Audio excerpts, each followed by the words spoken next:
in gaming color. Hey guys, how's it going? This is Adam here from In Gaming Color. Today we figured we'd do a video on E3 2015. Andrew had sent me a video a couple days ago about his top picks, so I figured I'd do a video on mine. We'll put them together and you guys can kind of get a feel of what we're looking forward to in the next coming years in gaming and what we're hyped about. So the first title that was probably by far the most popular at E3, well I wouldn't say by far, but I would say it probably had the most fans for, like, definitely got the biggest applause, I would say. And I heard the most hype surrounding it, and that was probably Fallout 4. I played Fallout 3 a lot. I mean, I played the crap out of that, and Fallout 4 looks more the same. It looks great. They did add a lot of new stuff, like the customizations for your character creation menu looks amazing. Looks like something that would rival something out of like the Sims computer game. Like, it looks really, really, really in-depth. You can be a woman this time. Also, you actually get to create your own safe house, so when you're out there roaming the wasteland, you can actually take loot and everything back to your safe house, create booby traps, and now you got a place that you can actually live in and build and basically tear your weapons apart and, you know, mold new weapons and craft different items. So it looks really cool. The fact that it's in Boston just kind of adds a more eerie feeling to me, because it just kind of gives it, when I think of Boston and like a nuclear wasteland, I think of like a dark, smoky area, and I just think of just, you know, just weird stuff like that. Like, I mean, it just kind of adds to the overall feel and plot of the game, and I think it's going to be just a welcome addition to my PS4 library for sure. So another game that I was excited about is obviously Sony released the Dream Team, is what they're calling it, or what I call it is the Triple Three, or the Triple Threat. And people call them both the Triple Threat or the Dream Team. I've seen them both trending on Twitter, but I would say that out of the three, my favorite one was probably The Last Guardian. I'm a big Shadow of the Colossus fan, so obviously The Last Guardian is going to be top-notch for me. I thought the graphics looked a little dated. It kind of looked like they were PS3 era graphics, but you know, they're so good at developing a story over there at that studio, or at Team Eco, that I'm probably going to buy the game no matter what, even if it does end up looking like that. But you got to think that given another year, it'll probably have a little bit more polish to it. I actually wouldn't be surprised if it got pushed back to late 2016, but let's hope it doesn't. Obviously, you're going to hear this from Andrew, but he was super excited of the Final Fantasy VII remake. I'm pretty stoked about that. I didn't finish all of Final Fantasy VII on my PS Vita. The main reason why I didn't is because I knew a remake was coming. I just had some weird feeling about it, and from what I did play, like the first 30 hours of Final Fantasy VII, I thought was amazing. I didn't want to play any further because I was just like, you know, I want them to make a remake, and I want to be able to play these in HD graphics. This game in HD graphics, it'll look great, and that's probably not going to come out till 2017. But hey, guys, we've been waiting for years for this game, and it's coming. All right, let's just hold out a little longer. It's coming, and then we get to basically the cream of the crop. Not for me personally, but for a lot of my friends, Shenmue 3. Now, out of all the people I've met in the world, I've never met a more dire straight group of guys that are more, you know, just more passionate about a game title in a game like Shenmue. Like, literally, there's so many people out there that love this game, and I only played a couple hours of it on Dreamcast, so I don't know all of what they're talking about, but I do know that it rivals Earthbound. It rivals what people say about Earthbound. Like, the passionate fans for Earthbound, I would say, are on par with passionate fans from Shenmue. The games aren't alike at all, but I'd say, like, you know, the people, how they are. People want an Earthbound, a new Earthbound. People want a new Shenmue, you know. And so we finally got it. It wasn't the way we were expecting it to come. It was a Kickstarter, but Sony's doing the whole advertising and the marketing and everything, so you know that Shenmue 3 is probably going to be a console exclusive for Sony. And I think that was a good win for Sony, because I think that's probably going to be a system seller, just because of the fact that there's going to be a lot of hype around the game. And, you know, it's going to take a lot of money to develop, because the first two, from what I know of, took about a total of $40 million between the two of them together to develop. So, but from what I hear, just amazing game. So I mean, I'm excited about that. I'll definitely give Shenmue 3 a try. That's not due until 2018, from what people are saying. So Hopefully that gets done, sooner than later, so we can play that earlier, because that's a game that everyone's looking forward to. Now I'm going to go to Microsoft. I don't have an Xbox One console or an Xbox in general, but if I did, the titles I would be amped about are Gears of War, Halo 5, and I'd also be super excited about Tomb Raider. You guys are lucky. You guys are getting Tomb Raider. Tomb Raider is an exclusive, like timed exclusivity. I don't know if it's just going to be timed and then it's coming to PS4, or if it's not even coming to PS4 and it just means that it's exclusive to Xbox One and it's coming to PC. But I know for a fact it'll probably be coming to PC. Hopefully it comes to PS4. If not, that might give me a reason to buy an Xbox One, honestly. Because with Halo 5 coming out later this year, there's going to be a lot of good games on the Xbox One. Microsoft showed off the HoloLens, which looks awesome. They did this type model with Minecraft where you can actually like slide Minecraft back and forth and like the houses and actually build it like a Lego set, and like look inside and see like people that are actually in the houses and stuff. Like if I basically took the blocks and moved them right here inside, you could see a guy like walking around with the name tag above him, and it just looked really cool. I thought it looked really high tech. It looked really slick, really clean. I thought it was super cool how they developed it and how much work they're putting into it, and it looks like it's a type of thing that I would be into actually. If it would run with the Xbox One, that would actually be a lot more cooler.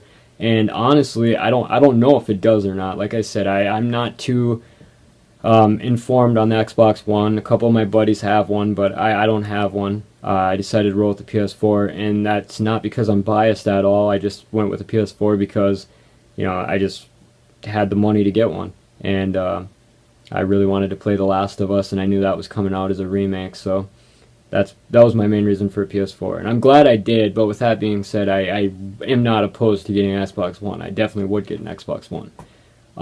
But another title, obviously, that Xbox showed was Halo 5, which I had said before.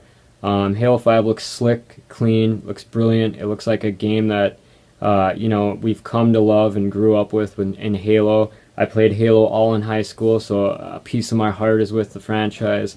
343, I never thought did as good of a job as Bungie, but when I seen this Halo 5, I was like, wow, 343 is bringing their A game. So all you Xbox guys out there have something to be proud of. I mean, that Halo game, you can't play that on a PS4. You can rub that in our faces because that Halo game is going to look slick and it's going to play really good. But other than that, let's get to Nintendo. Obviously, people were a little underwhelmed with Nintendo. They thought they could have done a better job. Me personally, I thought that too. But then afterwards, I realized these are all games that are coming out within the next year. Sony and Microsoft announced games and revealed games that are coming out within the next year and a half to 2 years. Some of them are coming out even this year, but you know what I mean. And it's just amazing to me that a lot more people didn't realize that. Maybe they did, they just didn't say anything. But Nintendo was basically just gave us titles or announced titles that are coming out soon. I mean, that's why the lineup wasn't as amazing as it normally would be. They focused on titles that were coming out this year and early next year. So I mean, hopefully we get hold on, let me read this name off because I want to call it Fire Emblem Cross Shin Megami Tensei, but it's actually called Gem Ibun Roku Cross Fire Emblem. I hope we get that early next year for the Wii U. I bought a Wii U for Xenoblade Chronicles. I'm super stoked for that. Obviously Mario Maker. Like I said earlier, Fire Emblem Fates looks amazing. Let's see what else. There's a new Mario tennis game coming out. I forgot what it was called actually, but it's a tennis game for Mario. Yoshi's Woolly World. I know the UK just got that, and it's been getting fairly good reviews. I was a big fan of Little Big Planet, and that was a great platformer from Media Molecule back in the day. And Yoshi's Woolly World kind of reminds me of that. Kind of reminds me of the type of platformer that I'd really be into. So I'm looking forward to that. But just those little cutesy type games that Nintendo does, you can't get those anywhere else. And I think that's what kind of makes me nostalgic about the Nintendo consoles. And I just love Nintendo. So I think that they did an okay job. But overall, I'd probably give the win to Sony. But Microsoft would literally be right behind them. I'd give Sony a an 8.8 and Microsoft like an 8.6. That's how close I think it was. And then like Nintendo would probably be like a 7.0. And that's just because of their 3DS reveal that they did with like all their games for the 3DS, Yokai Watch, Hyrule Warriors and stuff like that. They had Zelda Triforce, like I was talking about, all that stuff. So, those are just my games. Andrew's gonna chime in here in a second, and we'll see what he has to say. I know he likes a couple different games than I did, so he's got different tastes. But anyways, here he is. Yo, what's up, Adam? Dude, I can't believe what I just saw on E3, man. Like, this is absolutely amazing. Some of the games they mentioned, some things that I've been waiting for a while now. It's finally coming. I mean, PlayStation is probably my favorite console, or line of consoles. So the PS4 is my choice of gaming. But The Last Guardian, man, I was amazed. I can't believe they showed that, they brought that back to E3. I thought they were done with it. I thought it was scrapped. But apparently not. And coming to PS4, I don't know anything about it coming to PS3 anymore. I wish it would, to give everybody the chance to play this game. A lot of PS3 gamers back in the day were hoping for this to come out for that system. Now they might miss the chance if they haven't gotten their hands on a PS4 yet. It depends on when it comes out too. I mean, it just says next year. Let's see. Plants vs. Zombies, Garden Warfare 2. Man, I know that's the game we started playing together, man, and we've moved on from there and everything. But to have part 2 coming out, I mean, we knew this would happen with such a successful game, on all systems. I'm surprised it's not coming out for the last gen systems, due to, you could just use the same engine running on it. I mean, there's plenty of people playing on last gen still. I know tons of people. But introducing 3 new characters per team for zombies and plants, I mean, those characters look so awesome. If you haven't seen the trailer yet for this game, anybody that hasn't should go check it out, like, immediately. I mean, this game looks absolutely amazing. New maps, new weapons, everything. It just looks so cool. Let's see what else I have. Rise of the Tomb Raider. Oh man, am I a Tomb Raider fan? I've been waiting for this game since I knew Tomb Raider remake was a hit. I knew they would make another one. Of course, why not? There's money there. Square Enix would be stupid not to make a sequel. So I knew there was another one coming out, and when it did, I'd be the first to buy it. Now, being an Xbox exclusive for a little while, I mean, that kind of bums me down. I really hope they get rid of that exclusivity, because I really want it for PS4, like, day one. I mean, I'm willing to buy. I'll throw down my money right now, even. I don't care. Also, the trailer for that one, or the E3 trailer, looked amazing. I mean, makes me a little jealous I don't have an Xbox yet. Anyways, I know I'll get one eventually, but Xbox are always last on my list. Sorry, Xbox fans. It's true. Anyways, let's see. Kingdom Hearts 3 looked awesome. I mean, as always, they usually, they show trailers, but there's never anything really new. Looks exactly the same. What I really do hope, or wish they would do, is upgrade those cartoony graphics, man. Make it look more of the CG footage that they come with. I would rather have that than this cartoony PS2 low-grade graphics that they have in every single Kingdom Hearts game. I'm getting a little tired of those, graphics. But regardless of that, it's still going to be fun. It's going to complete the story, and I'm happy with that. See, Final Fantasy VII Remake. Oh my god, man. Like, Adam, can you believe that? Like, dude, as soon as I heard that music playing, I already knew it was Final Fantasy VII. The environment, everything, I could tell. But, I mean, it freaked me out when I actually saw Barret and Cloud. I mean, I was just like, oh my god, this is actually happening. I didn't know if it was like a sequel in some sort of weird way. I don't know how they would continue all that with, with the movie tied and all that. I don't know. But when it said remake, I was absolutely amazed. The questions, there's some questions though. How are they going to make it exactly like the PS1 version? See, the PS1, it was very limited. so they could only do so much. So are they gonna recreate it, with the limited scenes and the bike chase and stuff? I don't know how they're gonna do it. Is the gameplay gonna be the same? Is it gonna be time based? I don't know. Like, what are they gonna change? What are they gonna keep the same? Is it gonna be a complete overhaul? I don't know, but only time will tell. The graphics are gonna be amazing.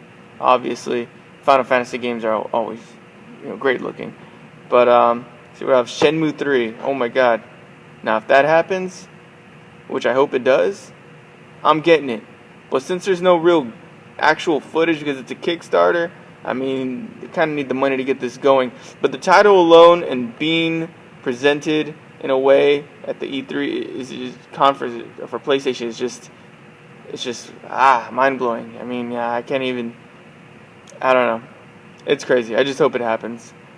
Makes me want to get a Dreamcast again. Go back and play Shenmue. Let's see what else. Star Wars Battlefront. Oh man, now that's one I've been waiting for a long time. Now, I've been a Star Wars Battlefront fan, since the first one. I mean, I had them for PSP. I had them for PS2. I loved playing them. Played them all the time, and I took my PSP wherever I went and just took it on the go if I wasn't at home. I was always playing multiplayer. I mean, it was just really fun. And about a week before they even mentioned, I got an email from EA, telling me that there's going to be a new Battlefront game. And I was just talking about it with a friend like a week before, how it would be amazing if they came up with another Battlefront. And bam, they did. And I was just like, wow, surprise, surprise. Of course, the gameplay on that looked amazing. I can't wait to play it. Doesn't look like there's too much more to do than the originals. I mean, upgraded graphics, but regardless, a new one, that's all I need. Online multiplayer, new systems, it's awesome, man. On to Nintendo, Star Fox, man. Oh, I'm a Star Fox fan. I like space shooters. Those are fun. And I've played all the Star Fox games. This one looks like it's gonna be like just awesome. I mean, like bringing it back to the old days of like the Nintendo 64 version. Star Fox, I think it's called Star Fox Zero. It's gonna be one of the games that I have to get for my Wii U. Lately I've been playing Splatoon, and oh man, me and Adam, we're having so much fun for that, aren't we, Adam? So I didn't say anything, but yeah, it's true. We are having fun with Splatoon, and they're actually coming out with a new game mode tomorrow. It's going to be like a tower mode where like you hop onto this little pyramid-looking thing and you sail over into like a different area, and basically, depending on how many people on your team hop onto this little platform, is depending on how fast the surface goes, and it looks pretty cool. Splatoon's a really childish game. But with that being said, it's a welcome refreshment to my library, and I love what Nintendo has done with the third-person type shooter game like this. It's just so fulfilling and so satisfying to play a game where you actually just paint the ground. And as stupid as it sounds, it's really addicting. And me and Andrew have both pretty much hit 15 in like 2-3 days, and it's been really fun. It's been good times for sure. Come on, man. We're having fun with that one. We're leveling up like crazy here. We win just about every round we get into. Dominating. Tell you what, though. Last on my list, Metroid Prime Federation Force. Dude, you did not just say Federation Force. Do you have any idea what people have been saying about that game? How much hate it's been getting? You've got to be joking me. This is ridiculous. Oh my gosh. You might as well just go sign your life away right now to the devil. Oh, I can't believe you're saying anything good about Federation Force. I mean, honestly, we need a new Metroid. That's what we need, is a new Metroid. Now, I'm a Metroid Prime fan. I'm not so much of the old school Metroid. I mean, I like them, Castlevania type Metroid games. They're fun. But I'm really into the Prime. Because I got into the first one on GameCube. As a matter of fact, I'm not a big first-person shooter fan at all. But the one game I can vouch for that got me into first-person shooters entirely was Metroid Prime, because back in the day, I had a GameCube, and my brother had a PlayStation, my friends had Xboxes, I had a GameCube. I wanted to give Metroid Prime a go, and I did, and it got me into a new genre of gaming. Like, that game alone did it for me. And till this day, I've played them all. They're all amazing. They need to come up with a new one for Wii U. That would be sick. But other than that, those are my top. That's my top list on day one buys. I would totally get into that. Like saying I'm a Metroid Prime fan, so this would be a game for me. Regardless of whether it's part of storyline or not, it still looks cool, and I like the 3DS. This has been an In Gaming Colors Productions. Thank you for watching. Please like, comment, and subscribe, and game safely.